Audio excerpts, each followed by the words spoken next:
Good afternoon. Let's start with the organizational level. So let's first give the definition of organizational level.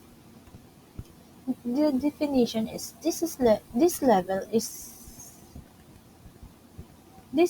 of moral dilemmas often arise when there are conflicting value or interests at play, and the decision made can impact the organization reputation, stakeholders, or long-term success. So, ang sinasabi sa definition ng organizational level is kapag nagkakaroon ka ng desisyon na pwedeng makaapekto sa grupo na nakabilang ka sa sa organization na saan ka nakabilang.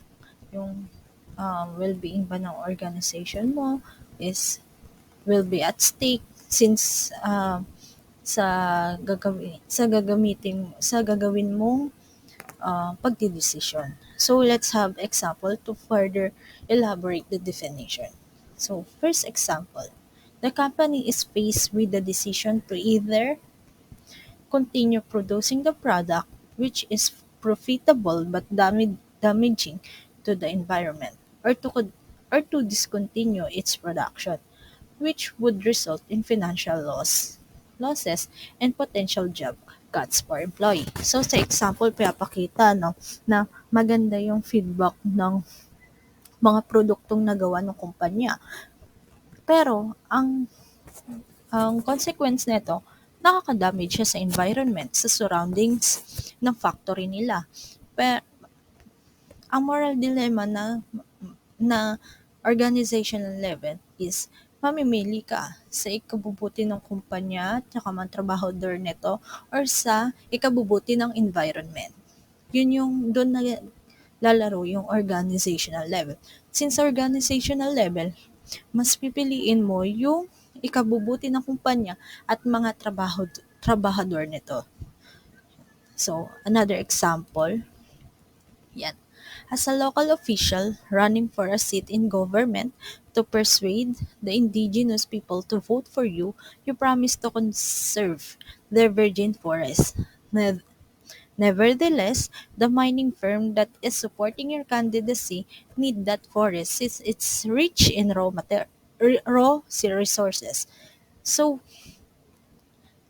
ang organizational level dito is yung company or yung um, yung company na nag-support dun sa candidacy dun sa mga kailangan ng mga kandidato. So, ang moral dilemma na organization level na kinahaharap ng kandidato is tumatakbo as a candidate for government is mas pipiliin niya ba yung agreement niya dun sa company na nagsusuporta sa candidacy niya or dun sa mga tao na binigyan niya ng pangako dun sa mga tao na kailangan niya hikayatin para iboto siya. So yung organizational level is between dun sa mga tao and dun sa company na nagsusupport sa kanya. Then, last example, so a pharmaceutical company that discover a potentially life-saving drug but decides to delay its release to maximize the profit from existing medication. So, ang organization level dito is yung company na yun, ang ginawa nila is tinago nila yung mga gamot na-discover or na-create nila na pwedeng sakip o makatulong sa mga may sakit. Pero, tinago nila yon to increase their profit.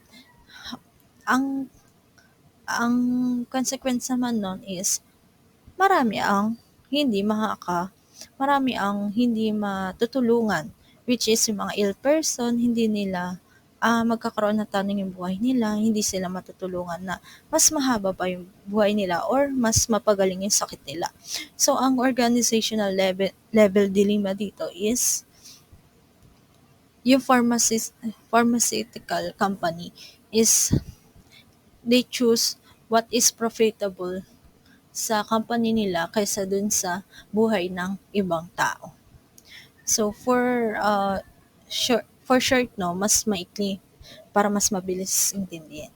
The moral dilemma here in organizational level is ethical beliefs versus the organization or the institution welfare. So mamimili ka lang doon. If you have if you choose ethical beliefs, I think ethical beliefs or personal value, I think individual level of dilemma yon. Pero pag pinili mo yung well-being or profit na makuha ng organization or institution mo, is organizational level. So that's for organizational level dilemma. Thank you for listening.